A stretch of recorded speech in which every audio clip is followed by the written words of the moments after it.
Sorry about that. Hi, everybody. Thank you, Art, for showing up. Very nice of you to be here at 11 o'clock, which is basically in the middle of the night for any game developer. Before we start, I would like to ask you to turn your phones into bzz, bzz mode, and also your badges were scanned when you came in or when you were already sitting here, which means you're probably going to get a questionnaire about this session.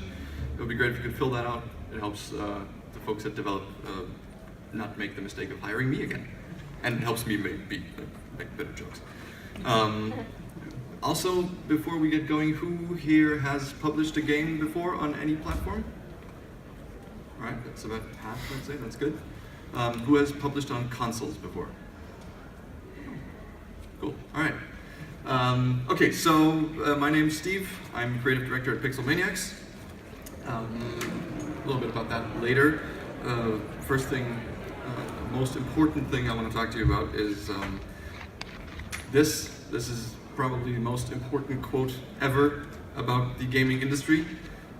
Jeff Fogel said it, who was citing William Goldman, who said it about the films industry, and basically that's the motto of game development. For all of you who don't know that already, nobody knows anything. That's just a fact, and we're going to be circling around to that later to see what exactly that means. At Pixel Maniacs, we have developed Chromagun, which is going on PS4 on August 23rd. It's available for pre-order now, and can drive this, which you might actually have heard of, as opposed to Chromagun, which probably nobody knows, which is in early access right now. Before we made games at Pixel Maniacs, we developed apps, mobile apps. We did that, or we've been doing that since 2011, and have about 130 apps, a little bit more in the App Store. We were great for marketing and distribution. We sold ads inside our apps to get more audience to your apps, and we just had a really good foot in the whole apps market or mobile market. And most importantly, we were making money, which is more than, I think, more than we can say now. What do you say when everything's going good? Obviously, you say no, let's just do something completely different, which we have no clue what we're doing. And we started making games. We've been making desktop and console games since last year. We have developed 1.5 games. The one is the PlayStation game, and the other is the early access, or the half is the early access. Wouldn't call it a full game yet. And financially, like I said before, we're not quite there yet, but we're getting there. In total, we're not rich. We did not have a hit, and our first game did not make 1 million players on day one, which is sort of what you think about when you hear, like when you read about indies, like you read about Rocket League and you read about Super Meat Boy, and you're like, oh my god, these indies are so successful, and that's really, really, really bad thing to do, because indie does not mean indie. There's a very, very big spectrum of what an indie can be, and nice t-shirt. And it's hard to it's really hard when you set your focus wrong, because you're gonna have a bad time when comparing yourself to Rocket League. At least we do. I'm not sure if anybody of you is better than Rocket League, then sorry, more power to you. Let's take a look at what I mean here. These are all estimates based on reports and Steam Spy and everything. So Rocket League recently reported 10.5 million users, which is estimated to about $190 million gross revenue. That's a crap load of money. You got No Man's Sky, which has 4.5 million owners and made $180 million. And then you got on the lower spectrum of the high end of the indies, you got Salt and Sanctuary with 1 million owners about, and $19 million in sales revenue. And if you take, well, us for example, Chromagun has 11,000 owners and $130,000 in revenue, which is so far off that chart that it's basically you could just erase it. Wouldn't even make an impact. That can be disheartening to see other gamers or other game developers be so successful, and you're just barely making ends meet. But what's very important to remember when looking at it that way is when you look at the developers. It's for example Firewatch, the guys at Campo Santo had previously made games like Tales of Monkey Island and Star Wars Battlefront. The upcoming Lawbreakers, devs have previously worked on Unreal Tournament, Fallout, Battlefield, and Rocket League. As mentioned earlier, they've been working on Mass Effect and Gears of War. Whereas when you look at yourself, in that case us, the developers of Chromagun have previously worked on Chromagun, which paints a pretty good picture here, because the developers that you look up to like I said earlier, nobody knows anything, keep that in mind. They have experience. They learned how to be a developer over the past probably hundreds of games that they made, and that's a very important thing, is to learn from your past, and that's what we learned.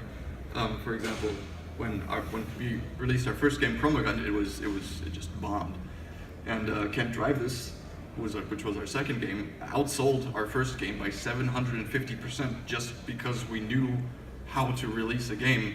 Actually, just because we didn't know how not to release a game.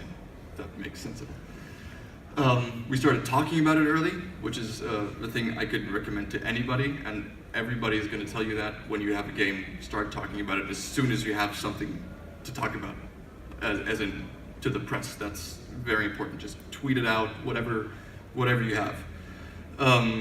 We made great contacts, and we avoided a lot of the pitfalls that we didn't know about when developing our first game, our first 3D thing ever. That's just learn from your mistakes, which you are going to make. That's just there's no way around that.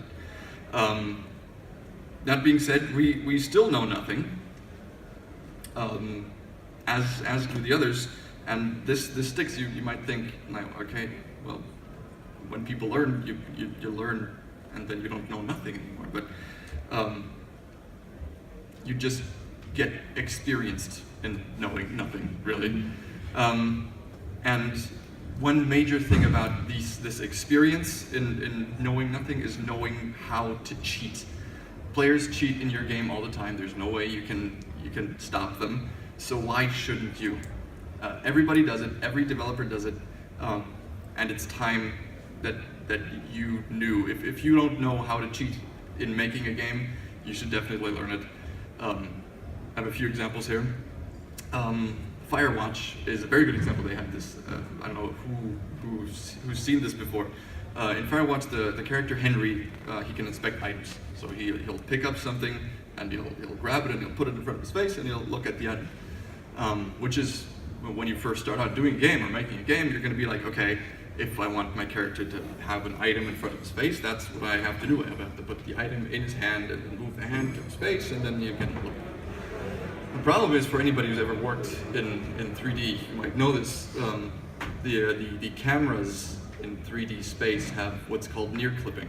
So you can't put things too close to the camera or it will be cut off, and that will just be able to look inside the item, and that's weird. What you could do is reduce the near clipping to your camera, which would result in shadow artifacts, which looks horrible. So what the guys and girls at Campo Santo did was very interesting. They just scaled up the hands by a very big amount and put it further away from the camera. It looks right. It's not 3D. I mean, so it's not stereoscopic, so it looks correct. So why not do it? Right, so you might think, right, that's Firewatch, Campo Santo as an indie studio, maybe the big guys don't do it. Well, this is Overwatch. This is, I think it's McCree's shooting animation. This is a talk by Matt Bohm at GDC. Definitely watch it. That's a very good talk. What they did was to get this snappy shooting animation. On the left, you see the idle placement of the gun, and on the right-hand side of the picture, you see this weirdly long stretched hand. I think it's like 3 times as stretched out as it should be, and that's only visible for 1 frame, but that helps to just get that kickback feel. And that's like, you don't shoot like that, right? But nobody cares as long as it looks good. And one last example, this has been on the internet for quite some time now. Skyrim did not, I think it was Skyrim, didn't make special models for their desks. They just took cupboards and pushed them into the floor to save draw calls. It looks good. Nobody's ever going to notice it unless you no-clip under the ground, but that's not what players should do. So, and these cheats might not apply to you, but it's just to show you, do what's necessary. Like, don't try to do everything correct. It's not worth it. Just if it looks good, if the player won't realize that it's happening and it saves you a lot of trouble, you should probably do it. So I'll just talk about experience. What if you don't have any experience at all? How do you learn to be a game dev? Well, you could read books. There's some awesome books about every single aspect of game development. You got game design, you got really good books. There's books about programming, whatever you want to do. There's a lot of books that help cover the basics, really. And if you think you know the basics, if you didn't go to game dev school, which almost no game dev ever has gone to, I think there's very few exceptions, you don't know the basics. Even if you think I used to think I knew the basics, I did not know the basics. I probably still don't know the basics. There's always something to learn, and books written by highly distinguished developers can really help you there. Follow videos and blogs, especially things like Gamasutra, Games Industry. They're really good to just keep you updated on what's happening and give you access to what's happening as it's happening. It's really, really great. And go to conventions, which you all did. Great. What's very important about conventions, even more important than the talks, which I'm not sure I should say right now, is just talking to people, making friends, making business contacts. It helps you a lot to get the clear with yourself when you think you're bad at everything, and then somebody else comes along and says, hey, I'm bad at everything too, and that's just a great feeling, because everybody, like I said, nobody knows anything. And that just is so clear when you come to conventions, that you're not alone, and yes, you're supposed to be here. If you want to be here, you're supposed to be here. But the most important thing, and this is probably the most cliche thing ever to say, but it's so true, make more games. And that whenever you ask somebody, how do I become a better game developer, the answer is make more games, and it sounds so cliche, and you're like, all right, but what do I really have to do? That's really what you have to do. There's no magic formula for becoming a better game developer. It's just practice. That's all there is to it. I'm rolling through this pretty fast. Maybe we have some time for a question later. Some quick tips to feel better about your game that you're making, to make it feel more like an actual game and less like a prototype, if that's your issue, which I know it was for us. Some things we learned is polish your look. It's not so clear on the projector, I think. It is clear here, if that helps you. What your game looks like is the first thing that players see, and is sadly, players are not going to see your mechanics, players are not going to see your clean code, they're not going to see your great audio. They're going to see what the game looks like, and they're going to make a decision based on that within microseconds. So you really want to get this one right. You want to add color correction. It doesn't matter if you're 2D or 3D or VR, you're going to want to add color correction to make it look better. Doesn't matter if it's an image effect or if you polish up your assets. Use things like ambient occlusion, motion blur if that's your thing. Just make it pop, because that's your business card for your game to every player. Polish your feel. That's a very big part as well. That's when your players already have the game. This is Move or Die, by the way. Great game. Also a talk at GDC. Nikolai Berbeche, I think his name is pronounced. Add particles, add screen shakes, add blasts of lightning, add just make it feel very visceral. Add controller rumble if you're on a console. Just try to make everything very visceral in the player's hands, so it just feels right. And I'm happy to talk about game feel in private. I don't think I have the time here. And there's a lot of great talks about like this. Like I said, this talk about game feels. You should really check that out. Polish your gameplay, and this is not a joke. Let your parents play the game, or your grandmother, or your little sister, or whoever is not very connected to games yet. And that's. It sounds weird. Like, why should I let my parents play? Just give them the thing, and don't tell them anything about it.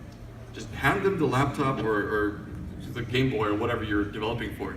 Hand them that in the menu and just say go, and watch as they fail to play or to even get into the game, because that will show you where you need to put in more work.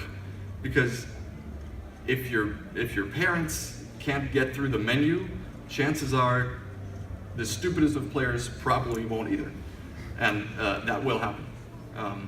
We had a thing in Chromagun where there was a yellow enemy. Like in Chromagun, you have to shoot enemies with colors, so they get attracted to walls of the same color, and then you can move through the chamber.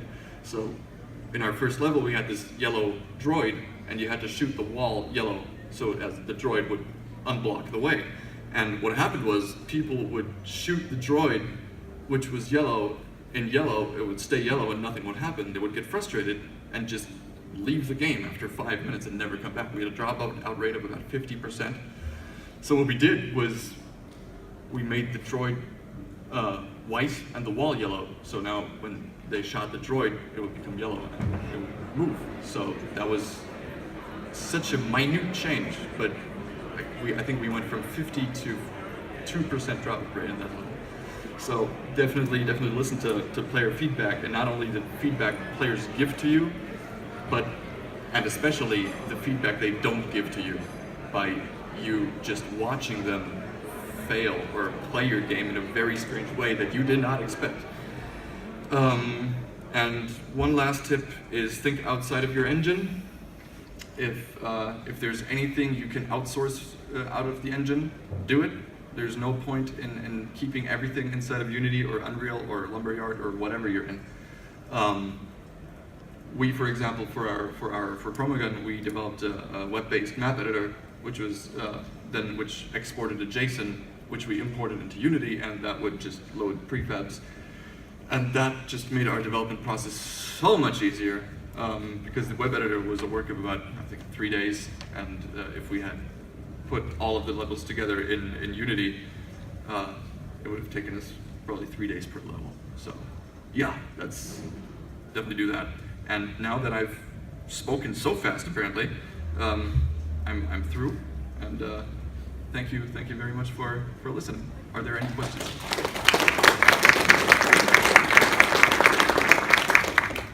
Yeah. I think we got microphones. Yeah. Right. I kind of jumped the boat here, right? Over here.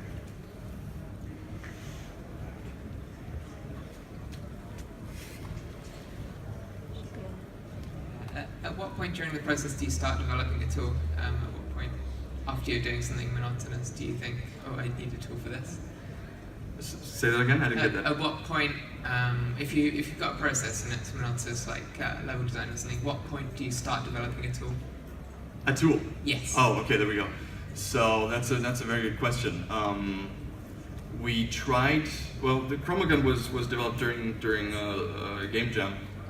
So what we did was we tried to put together the levels, And we realized that it would be super, super obnoxious work to just, snap every wall to the other wall. And it was pretty early after that we said, all right, we need to figure out a way to do that in a more efficient manner.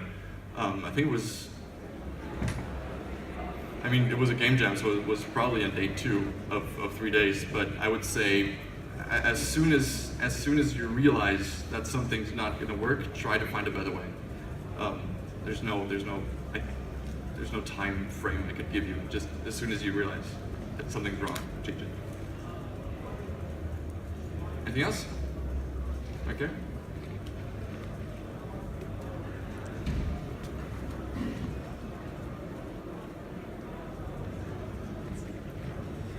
So when you mentioned start talking about your game when you've got something to show, right? What would you define as something to show, like a trailer or a playable prototype that you can give to media to test out?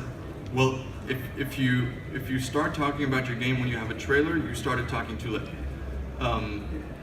What I mean is, as soon as you have the idea for your game, as soon as you put it in the engine, or as soon as you make artwork or concept art or whatever you make, the first thing that might grab people's attention, if it's just a sketch for a character or anything visual or audio, anything that doesn't require a block of text, that's when you should start.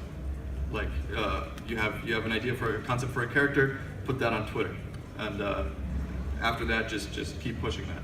And also, it does not matter if you tweet the same thing twice. It'll work because probably the people who see it the second time didn't see it the first time. So push that character out. Right?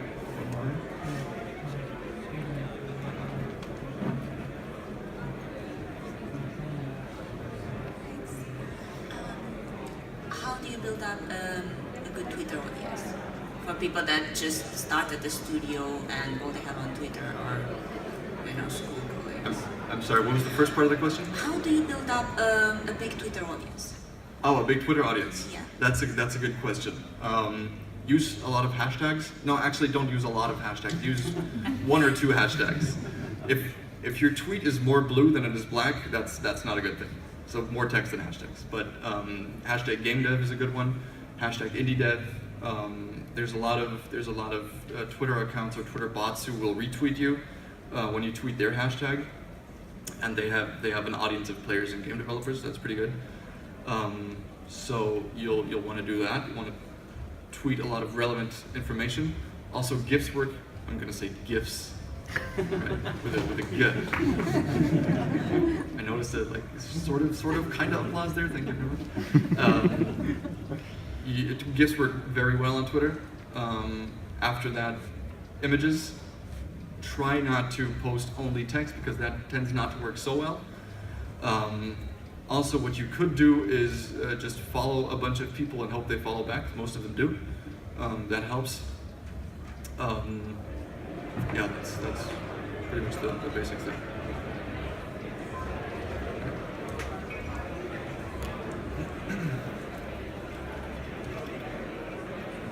Hi, I'm Viv from Tech. We kind of like developing a game from a game hack game. All right. And I just want to know, how many times did you refactor the code? I mean, were you just basically building on top of your game? Well, our first game, Chromagun, we I don't know, did we refactor it at all? I think like small parts of it probably, but we just kept on piling crap onto crap, and everybody's afraid to touch the code right now because it would just fall apart. Our second game, Camp Jivis, was also a game jam, which had worked out a lot better, and I think we refactored parts of it, but it's just everywhere. It's especially network code. It's yeah, we just keep piling on. Awesome. But is that now a part of the scheme of the plan to be more organized on the game hack thing, so you don't end up? Yeah, that's right. We try to keep it low in the game jam, but when the deadline is up, you're like, right, the worst. As you said, cheat. Right, exactly. Cheat as long as it looks good. Yeah. Awesome. Right, anybody else? Right.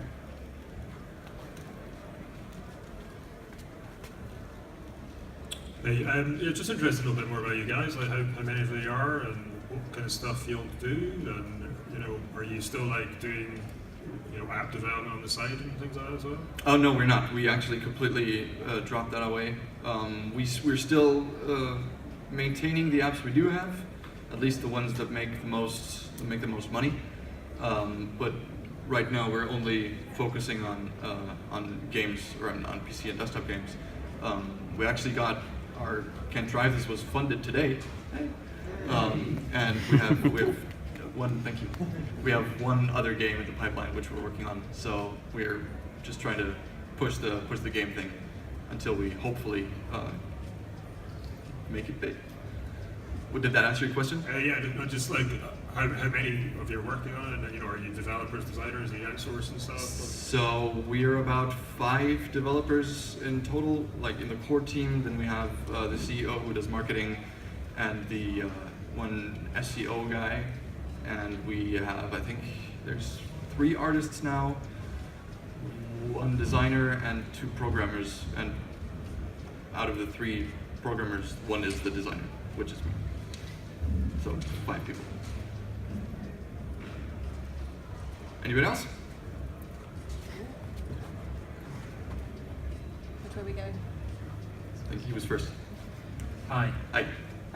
What was your motivation around choosing the game engine you chose? I saw you had Unity there. Is that what you guys are using? That's what we're using, yeah. So, I'm in that sort of situation now. I've got a great idea what I think is great. And Right. The game works perfectly in my head, and I Right. know how I'm going to do it. But I'm not a game developer. Right. I can code, but I can't do games. Well, I'll find that out, I guess. Yeah. You probably can't. So one of the decisions is what engine to use. So what was your motivation for Unity, or was it just random? That's a very good question. I started using Unity when it came out.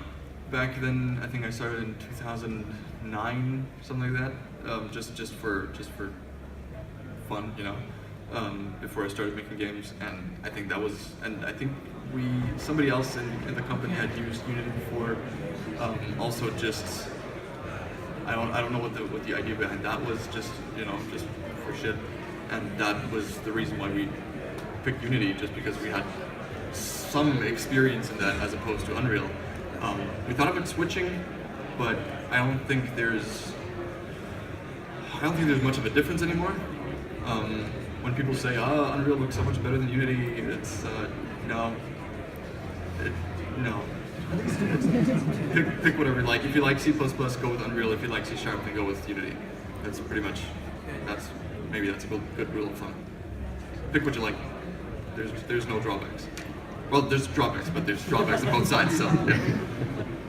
I think we have another one here. All right, last question then. Which one? Yeah, right. Why did you swap from app development? That's a good question. Because we wanted to. We were making these little apps which were more quantity instead of quality, and we wanted to stay with the project, make something big, make something that we actually loved playing ourselves. So that was really the idea behind it. I mean, we did it in a game jam, which by that time we were still making apps, and it was just so much fun working on an actual game and not on chess, like 5,000 for like 5,000th app for iOS. So it was just so much fun. We decided to stick with it. It was a horrible decision, but it's fun. All right, great. I think that was it. Thank you very much. Have a great stay. Bye.